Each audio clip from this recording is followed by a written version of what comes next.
wano Kampala Uganda ng'era mpitibwa okujja okukolerawa wano era ow'ekitiibwa vice president wa Uganda ekiseera ekyo Honorable Edward Sekandi ne right honorable speaker bwe twasisinkana mu conference emu e Canada waliwo n'omwami omulala bamuyita Dr. Hilary bamukazako Kisanja Dr. Hilary Musoke webale nnyo mukwano gwange nnyo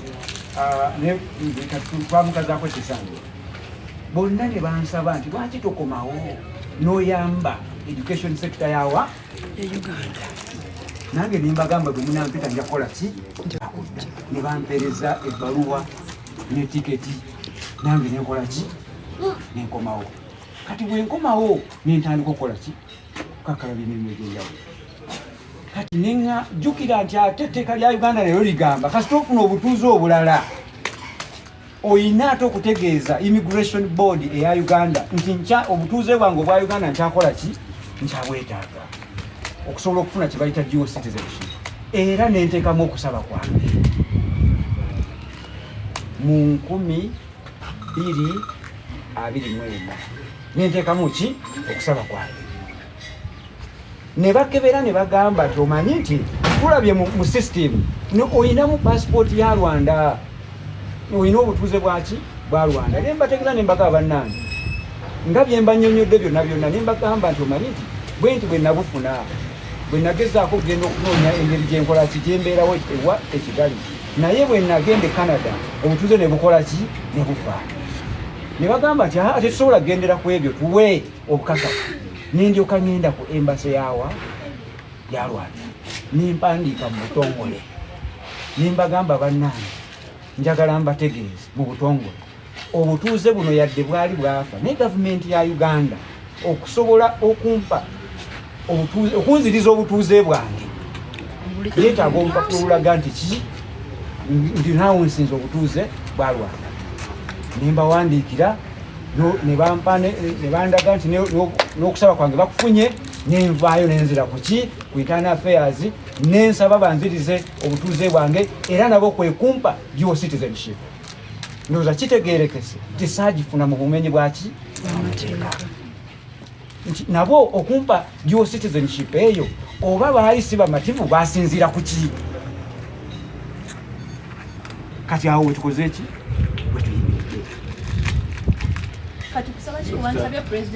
No, mbadde mbasaba obudde bugenda mbadde mbasaba aba senior citizens bano nabo bawe narrative yaabwe bamumanyi batya then aswitchinge mu luki oluzungu tugende ku bijja tugalewo Mommy, that's your phone. No, go in here. Mami,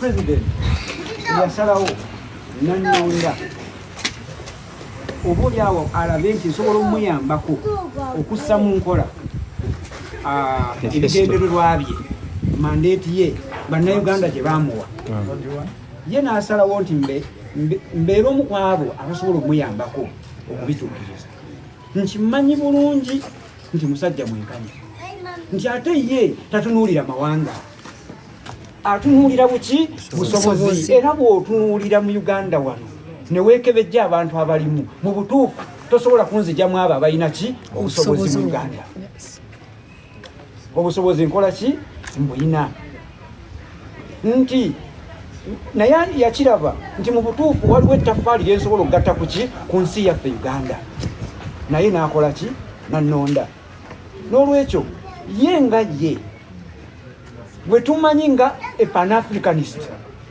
ye era ayogera bulungi n'agamba nti bino ebya borders ensalo tebikola ki tebisobola kukola ki olwawula naye ate kati ate nze siri wa muntu asusse ensalo naye ate nze ndi waawa nkimanyi ye ng'omuntu atasosola mu mawanga ye asobola otuwa obwenkanya.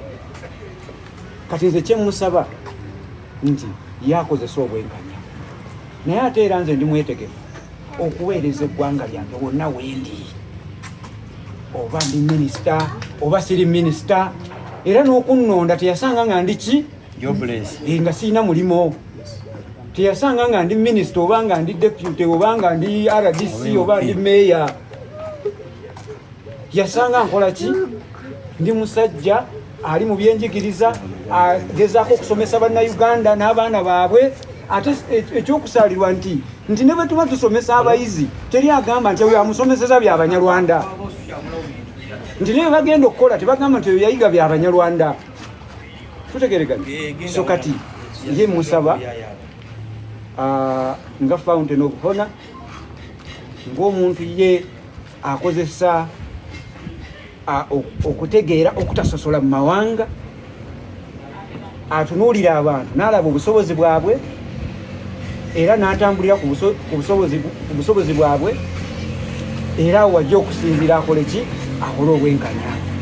Era ekyamusindika okulonda nze manyi ye alina ensonga kwe yakola ki? Kwe yasinzira. Naye bwe babanga bamunda kikyamu nti ffenna families ezenjawulo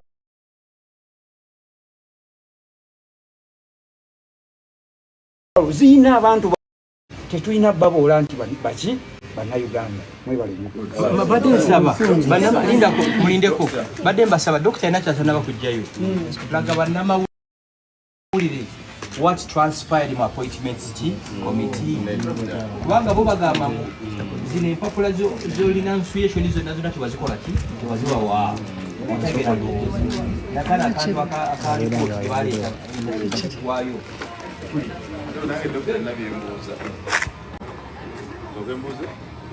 ebibuuzo byange bisatu ate nga byamangu ojja biwumba. Ekisooka, waliwo kampeyini y'okukyusa erinnya bannayuganda bannaffe abannalwanda okubakyusira erinnya abo bayita abavandimwe. Kampeyini eyo nsaba ogyogereko bwe yakoma. Ekyokubiri, omulimu guno gwe tulwanira okole gw'okusobola okutegeera oba yalakolera bwezi minisita wa Bukombe. Ekyokusatu, ebusoga empanani z'omuntu ziba ssatu. Bakuwalana olw'ettaka, bakuwalana olw'omukazi, bakuwalana lwa bizinesi. Ku bisatu bino mukazi mulimu kitaka wawoyina empala ne Thomas Kayebwa mwasinkana ku mukazi kulera nakyo kujja kiba kiki. Kantandikirewa nti olunaku lwakya bulungi nentambula nengenda mu Parliament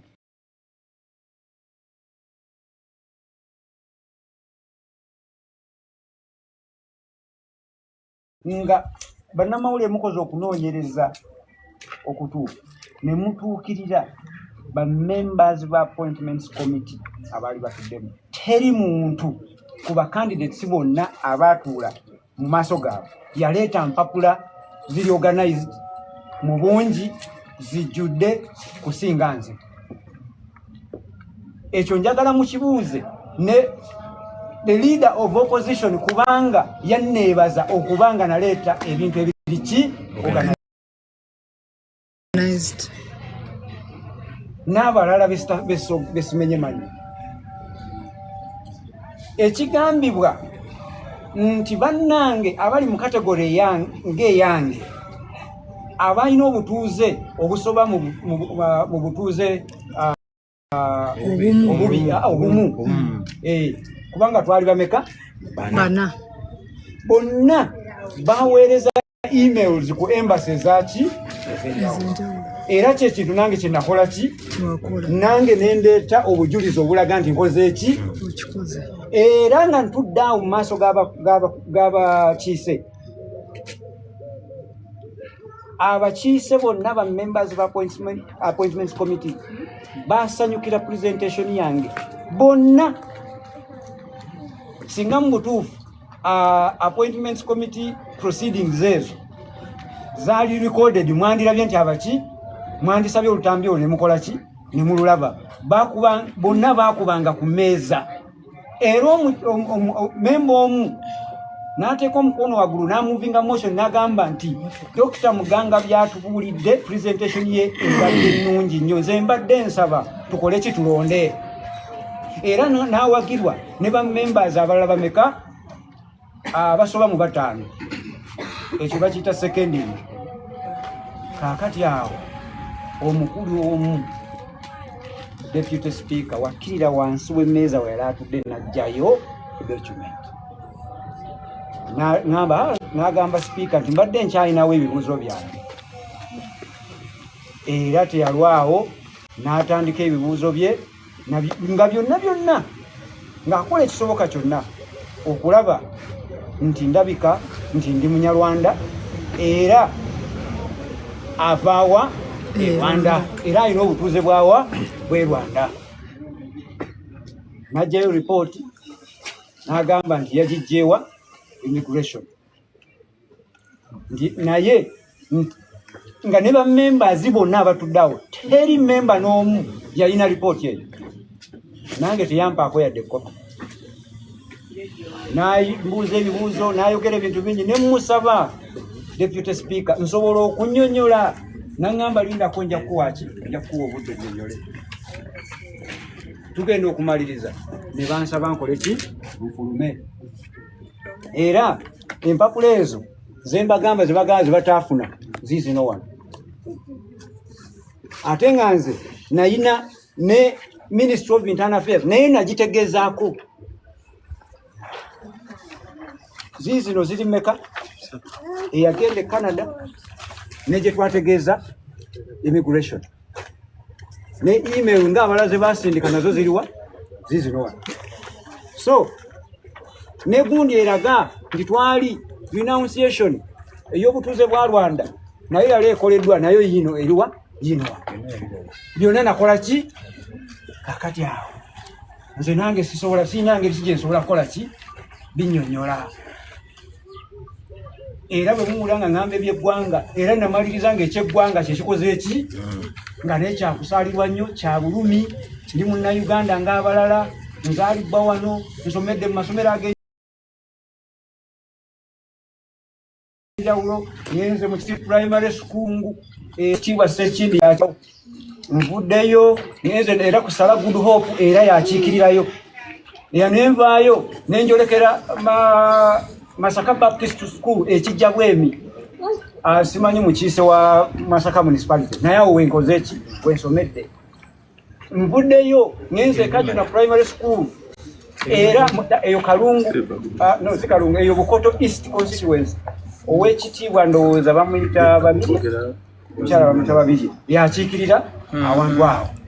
Kakati ate nvuddeyo ngenzeko emitala Maria simanyi muntu atamanyi mitala Maria nvuddeyo ngenzeko ekalina 2 secondary school wane Ntinda e Kampala nvuddeyo ngenze Emende Kalema secondary school naye biri mu Wakiso maliriza ngenze St. Charles Wanga Kasasa era Masaka nvuddeyo mpise bulungi ngenze Makerere nsomye Bachelor of Social Sciences majoring in economics nzizeyo Makerere nsomye masters in economic policy management awo wonna muliddeyo essomero eriri e Rwanda. Kati Bannayuganda mbadde mbasaba nammwe mukozese bwenkanya bwe mubanga muwuliriza ebintu bino. Omukulu abadde ambuuziza ebibuuzo biranziriremu kuba nange ndi muntu neerabira kyabavandimwe ekintu kino njagala nakyo kitegeerekeke nti emabegako mwaka kirowooza 2022 twavaayo ne tusaba owekitiibwa president nti bannaye constitution ekole ki ekyusibwemukko bongeremu tribe endala gye twayita abavandimwe ekigambo ki kitegeeza abooluganda kyekitegeeza lwaki tukola ekintu ekyo twagamba nti omanyi okuba ng'oyitibwa Omunyarwanda nga wakyaliwo n'ensi gye bayita ki Rwanda ne Munnayuganda bambi alwawo okwawula naye ate nga bw'olaba abantu be bayita abafumbira nabo baki Banyarwanda naye kateri akyajjukira nti baki Banyarwanda. Netugamba singa batuteramu ekigambo fene ekitugatta buli lwoyogera nti omuvandimwe ng'omuntu munyarwanda tayinza butakola ki butakuddamu. Tutegerekana kiringa omulokole bw'anaaga nti mukama we yeebazibwe era bw'oba oli awo ng'oli mulokole oddamu nti ki amiina oba mukama yeebazibwe nnyo. So n'ekyo okuba omuvandimwe twali tulowooza nti singa constitution ekyusibwamu eri schedule eriko tribes ne bongeramu abavandimwe oba oli awo mu myaka nga 3 bannayuganda bandirabye eggwanga eriyitibwa abavandimwe nga tebakyawulira nti ki Banyarwanda abava mu nsi endala. Naye ate munange abantu balaba ebintu babiraba mu ngeri ya njawulo ekyo abantu bakirabanga mu butuufu okugamba abantu nobayita abavandimwe bo bajjeko obunyarwanda bwabwe ekyo nakyo ne tukikola ki ne tukiteeka ku bbali naye nga tekyali kiruubirira okulaba nti mu butuufu tugezaako okulaba nti abantu nabo bambi tebasosolebwa batunuulirwa nga bannayuganda. Yensonga lwaki twatandika ekintu ekyo. Mbuulidde ekibuuzo ekirala obukyayi buva ku ki ekyo bannange nze siri muntu nze sirina muntu gwe nali nkyayeko era saagala kukyawa muntu yenna teri muntu gwe sitayagala era saagala kutayagala muntu yenna. Nze mmanyi Katonda yatugamba nti bw'oba mu butuufu oyagala Katonda ayagala ki abantu be yatonda. Kati njala nsigale bwe ntyo kati simanyi bukyayi bantu gye babujja n'okyawa omuntu n'oyagala omusosola n'oyagala omuboola olw'eggwanga lye si kituufu.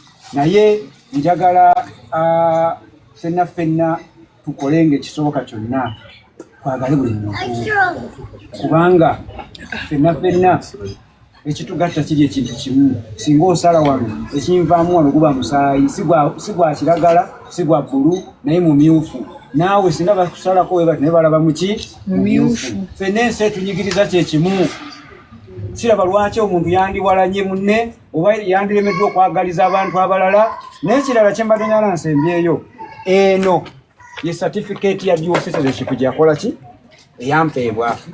Njagala ntegeezebwe mu butuufu yampeebwa mu bukyamu abagimpa bagimpa mu bukyamu tebalina kye bagoberera okusobola okumpa dual citizenship eno. Ekirala passport era gye babadde boogerako singa mugitunuulira tutandikire wano nti neye Canada gye nafuna mwetegereze nti ne bwe nabanga ndi Canada nafuna passport yange era nabagamba bannaaye yadde mupa passport ndi waawa Mukono Uganda nenvaayo neye Rwanda yino wano era bwe mmala ogifuna nabagamba ndi waawa Mukono wa Uganda. Nti ne expiry date yeno yo yaggwako ddi 2014. Kakati abantu abagamba nti ntambula ne passport 3 ebyo babijjawa. Ekyo njagala kikole ki kitegerekeke.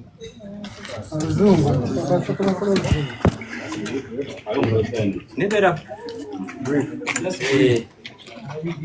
Okay.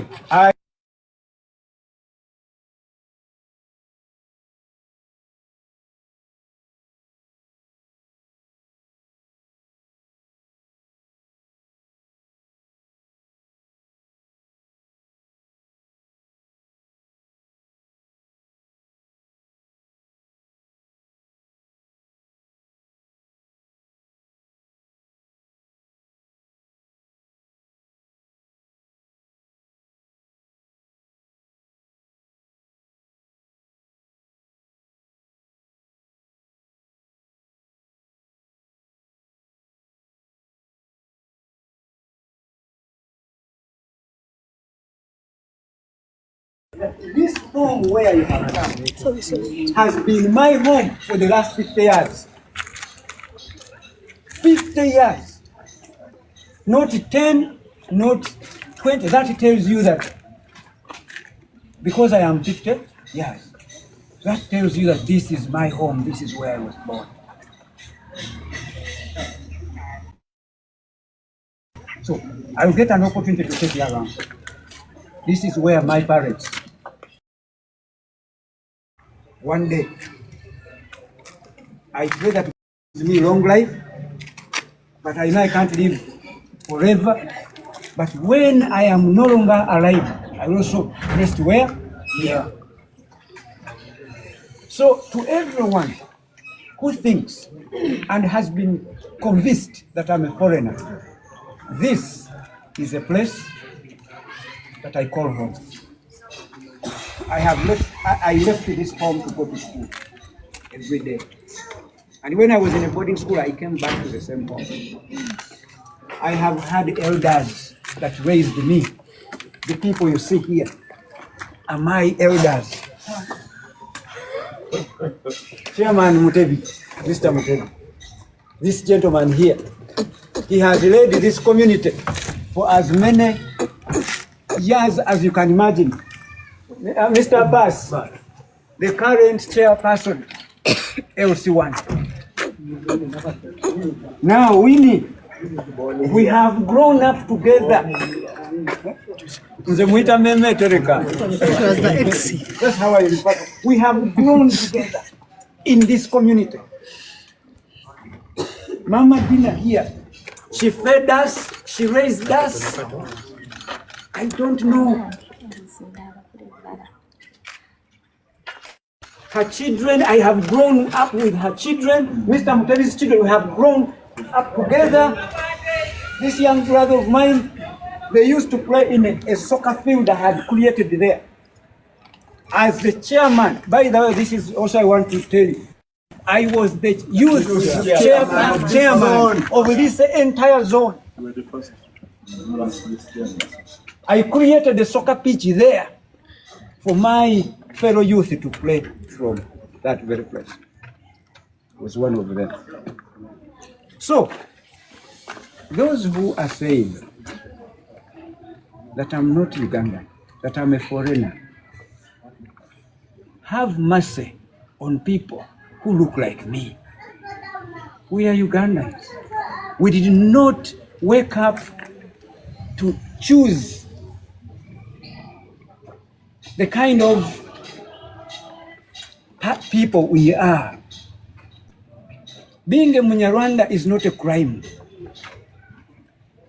I think President Museveni said it very well when he was addressing Obote's comments.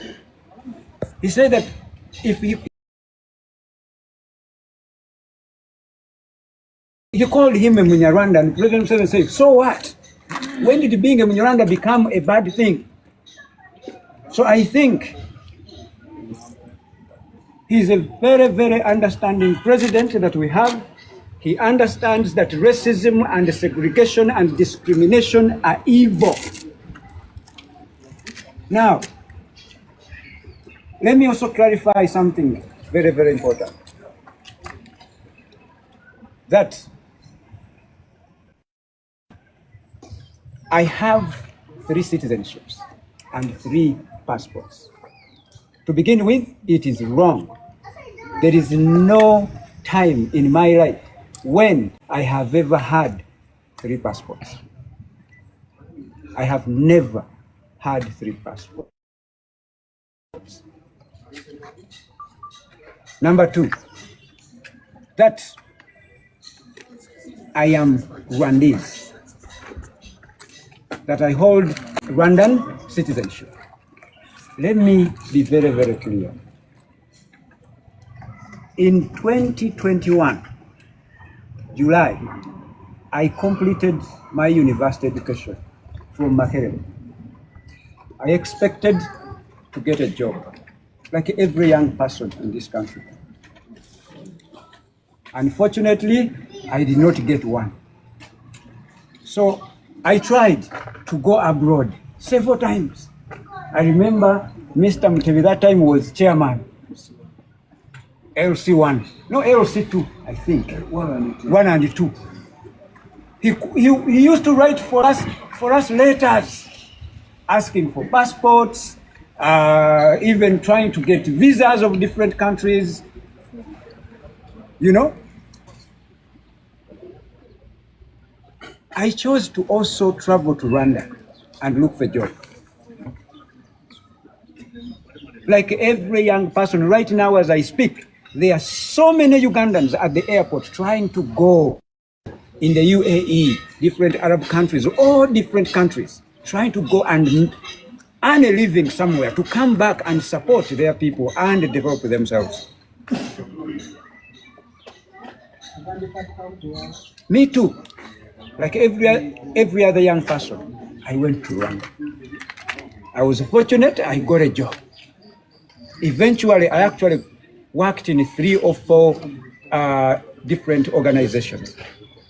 But to successfully work in that country, if you have their papers, you are better off having their papers because you'll get better jobs, you'll earn enough money, no, not enough, but at least some money that is good for you to survive on and take care of your people. So I got the papers and I worked in that country successfully. Now, in 2009, I left Rwanda. But remember, I had a passport from Rwanda. I came back to Uganda. I had gotten an opportunity to do my master's degree in Canada. So I left. I went to Canada, going through Entebbe. So, then I studied. I also became a Canadian citizen. It is also very, very important to note that when you become a Canadian citizen, the Rwanda government also requires you to communicate to the government or to the immigration department of Rwanda. And if you can't access them, you go to the Rwandan embassy in the country where you are. Inform them that you are now a citizen of another country in order for you to get what they refer to as dual citizenship. So me, I did not do that.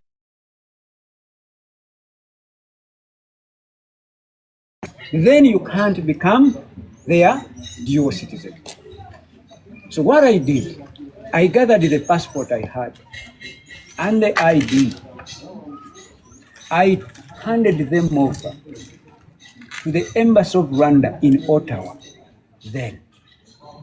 And I remained with the Canadian citizenship.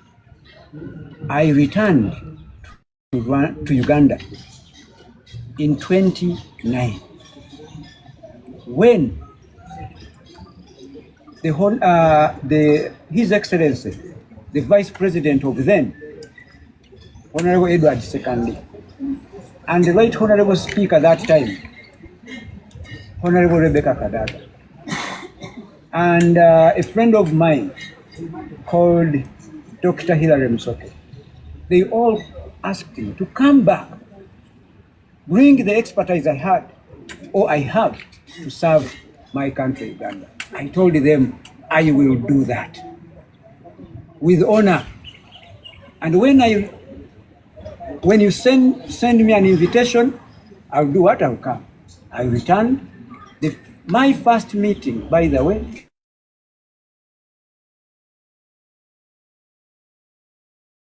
Edward II, because they asked me to come and support the education sector. So I returned. Now, remember also the law of the Immigration Act of Uganda requires that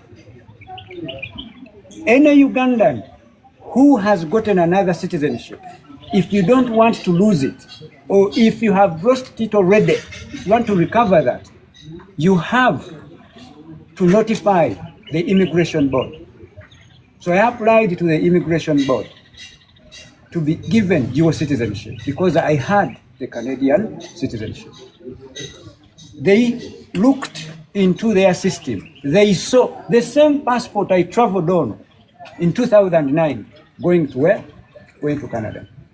They told me, you have another citizenship. I told them I lost that citizenship. They asked me to give them proof. I told them the best I can do is to go to the Embassy of Rwanda and I make a new renunciation. Then I can bring you the evidence. So I went to the Embassy of Rwanda and made my renunciation. And I provided them with that evidence. It is on that basis that the ministry gave me this dual citizenship certificate. I did not steal it. I acquired it legally. So how could they have given it to me if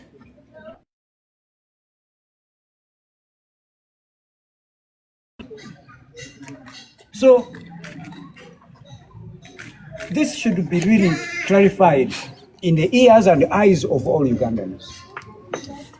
That sometimes we just have to apply uniform standards to every person. We don't have to really single out different people just because they belong to a different community. I am Ugandan. Like every Ugandan, like everyone watching right now. So this is the passport they presented to me of Rwanda, which expired in 2014. And now they claim that I have 3 passports. Once again, I have never had what? 3 passports at the same time. So, and today I don't have 3 passports. Now, but even if we are going to be really very keen, even when I got this passport from Rwanda that time, I said that I am a person who comes from Mukono, where? Uganda. Let that be known. Even when I went to Canada, this very passport says that I am born from where? Mukono, Uganda. Does this, everything you have seen, have you seen anything that says that I was born in Rwanda? No. So this persecution has to stop. It is not right. We are all Ugandans. So every young person, I have seen them, millions of them, they travel to go out of this country to make a living. And then they come and support their country. That's why when you look at the resources in the budget of Uganda that we are using, there is something that we call diaspora remittances. That's where that money comes from. The money we send to build, we send it to our country. It is used to build schools, to build hospitals, to buy medicine, to pay salaries for teachers, to develop our country. So we cannot be discarded like that just because we went to different countries. It becomes easier for everyone to work in that country where they have gone. It becomes easier for them when they obtain those papers. I renounced what I had to renounce like everyone. I presented the same evidence like everyone else presented to that committee. You know? Actually, I presented more organized papers, more evidence than everyone else. Like actually, if you ask every member of parliament who sits on that very committee, if I have to quote some of them, they said, I am the most organized, qualified, who brought organized documents, high quality documents to the committee. If you disagree with me, please ask the leader of opposition, Honorable Joel Senyoni. I am an appointed person coming from the NRM side, but the leader of opposition said those words. So how come now people have the audacity to say that he didn't submit enough what? Paper. That is wrong. It is not right. I am a very credible person, very competent person. I know what a presentation looks like and what it means. And when it comes to presentation, you can ask every member who is seated there. One member of, I think, a member of parliament from Entebbe municipality. I don't know the names. Shaka. Shaka. he put up his hand and said, Dr. Muganga has given us a wonderful presentation. He has articulated his contribution to this country. He has clarified and articulated his Ugandanness. I now move a motion that we vote immediately. 4 or 6 members seconded him in that very committee. And that is when the Deputy Speaker called out a document. And he told the Speaker that I still have other questions. And then he asked all his questions. He did not circulate that report to members. They didn't have it. You are all journalists. You can talk to them one by one. I am sure they are honest Ugandans. They will tell the truth. And then he really, actually, it was an interrogation. A yes or no session. All members were excited and happy to vote for me. And then he came up, he started towing the line of me being a Rwandan, me being a foreigner, me being a person who has 3 passports. And like I said, I don't have those passports. And I've never had them. And then he did not stop there. I kept asking him, Right Honorable Deputy Speaker, can I have an opportunity to respond? He said, no, don't worry, I'll give you time to respond. I want to share with all of you that he denied me the opportunity to do what? To explain. And then the Speaker said, now is the time we excuse the member. And they let me out of the committee. So we don't have to really discriminate each other. We are all created by one God. And we serve one country, and that is Uganda. I am a very competent person. If they sent you to bring competent people in this country, I think I can feature in the top 100. So we need to be given an opportunity to serve our country. But I also know that our president is a man who is fair. He is a man who does not cherish borders. He's a Pan-Africanist. I think he cannot tolerate discrimination or racism. I am sure he chose me because of the competencies he saw in me. And I want to also assure Ugandans that before I was chosen as a Minister of State of Internal Affairs designate, I was not unemployed. I was busy serving my country.